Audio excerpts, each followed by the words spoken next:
이런 시각 아닐까. 물이 반밖에 없네. 반이나 찼네.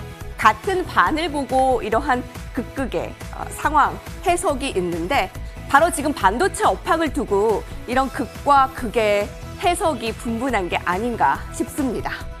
목표가가 SK하이닉스를 두고 8만 원이라는 후려치는 목표가가 나왔는가 하면 17만 7천 원에 유지가 되는 목표가도 있습니다. 굉장히 온도 차이가 크죠. 반도체 업황에 대한 이견이 심화되는 편입니다.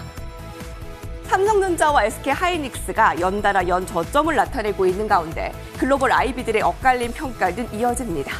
모건 스탠리는 특히 삼성전자와 SK하이닉스에 대해서 굉장히 보수적인 편이고 골드만삭스는 그래도 목표가를 유지하는 편입니다.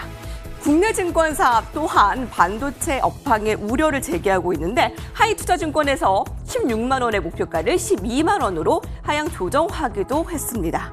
미국의 메모리 반도체 업체 마이크론도 줄줄이 하락을 나타내고 있는 등 필라델피아 반도체 지수도 지금 이 반도체 업종의 약세에 큰 영향을 미치고 있네요.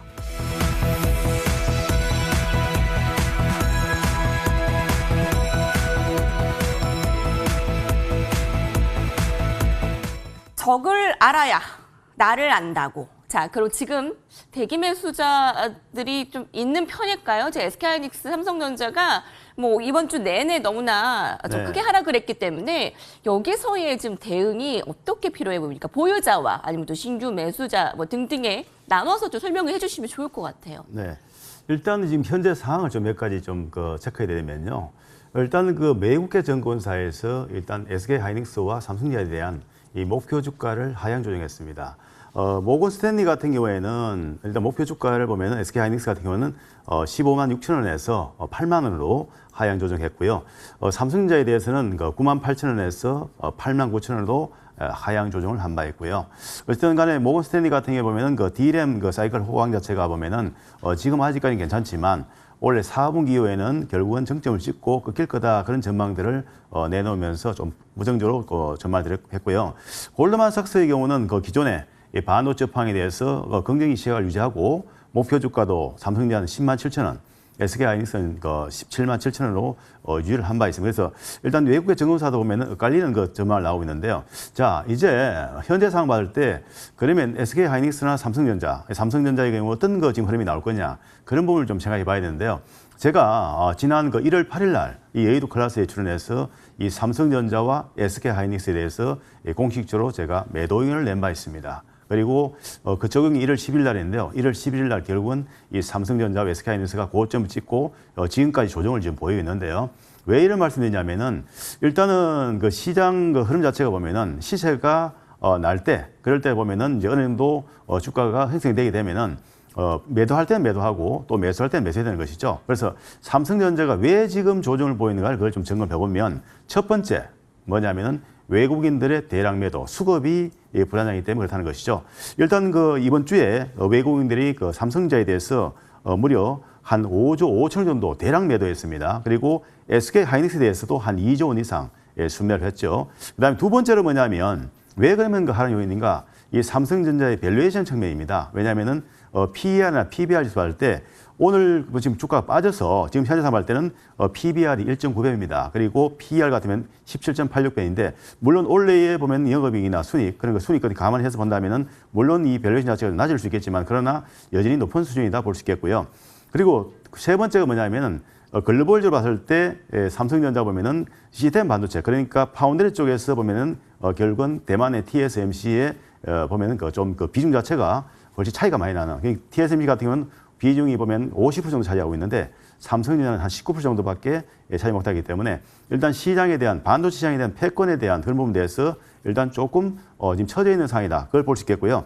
그리고 이제 마지막으로 보면 또 한 가지 더 말씀드린다면 이 반도체 공장을 지금 앞으로 20개 정도 짓는다고 그러는데 그렇다면 결국은 공급 과잉에 대한 우려입니다. 이미 시장에는 반도체 특히 D램 같은 경우를 봤을 때는 이 공급 과잉에 대한 그런 우려들이 지금 나오면서 주가 하락하고 있거든요. 그래서 여러 가지 요인들이 이 반도체 주가에 영향을 주고 있는데요. 그렇다면 이 전략을 지금 세워드리겠습니다. 일단 외국인들이 대량으로 매도하는 한은 일단 삼성전자가 안정적으로 흐름이 나오기는 좀 어려울 겁니다. 하지만 무조건 주가가 빠지는 건 아니거든요. 현재 파동률상 봤을 때 삼성전자는 어떤 흐름이냐? 지금 지난번에 2019년도 시작한 파동이 이 상승파가 1파가 나왔고요. 그리고 나서 조정이 나왔습니다. 그리고 나서 3파동이 전개되었죠. 3파동. 우리 현재 진행은 뭐냐면 4파동입니다. 4파동 진행인데 다만 이 4파동 자체가 어디까지 조정을 보일 거냐를 봐야 되는데 파동의 대체라고 하는데요. 파동 자체가 1파에서 조정폭이 크면 4파동이 조정폭이 작는 게 일반적입니다. 그렇기 때문에 1파동이 조정폭이 상당히 컸으므로 이번에 나온 4파동 조정폭이 좀 작아야 합니다. 그죠? 그렇기 때문에 일단 현재 상황 볼 때는 아직까지 어디가 저점이라 딱 그렇지만은 지난번에 상승할 때 변곡점이 뭐냐면 72,000원짜리 변곡이 감이 있습니다. 그렇기 때문에 여기가 완벽한 지지는 아니지만은 일단 상승에 대해서 이 정도 그 조정이면 일단 한 번쯤 또다시 그 주가 자체가 반등 시도 나오지 않을까. 그래서 조심스럽게 예측하지만은 다음 주 초에 월요일 전후에서 지금 삼성전자 같은 경우는 이 저점을 확인하고 나서 어느 정도 지지만 확인 후에 반등 시도가 한번 나오고요. 물론 그것은 이제 기술적 반등이 될 겁니다. 기술적 반등이 일단 나오고 나서 그러고 나서 재차 보면은 저점 확인하고 어느 정도 이제 가격이 보면은 지지대가 형성되는 것은 7만 원대 전후부터 되면 뭐 편안하게 우리가 접근할 수 있는 그런 위치가 아니겠느냐 그렇게 보고 있고요. 일단 조금 높게 본다면 7만 2천 원 단, 그 정도 7만 2천 단 정도 되면은 일단 매수에 가담해도 무리가 없겠다 그렇게 좀 전망을 드리겠습니다. 네. 7만 원대에서는 편안하게 삼성전자를 매수하는 거는 괜찮다라는 네. 의견이신 거죠. 근데 지금 단기적으로는 여러분 외국인들이 이렇게 매도를 대량적으로 하는 한 뭐 갑자기 돌아오기는 쉽지 않을 텐데 SK 하이닉스 목표가 8만 원, 17만 7천 원의 이렇게 극과 극의 상황들 이번 주에 가장 핫한 이슈였네요. 앵커의 눈이었습니다.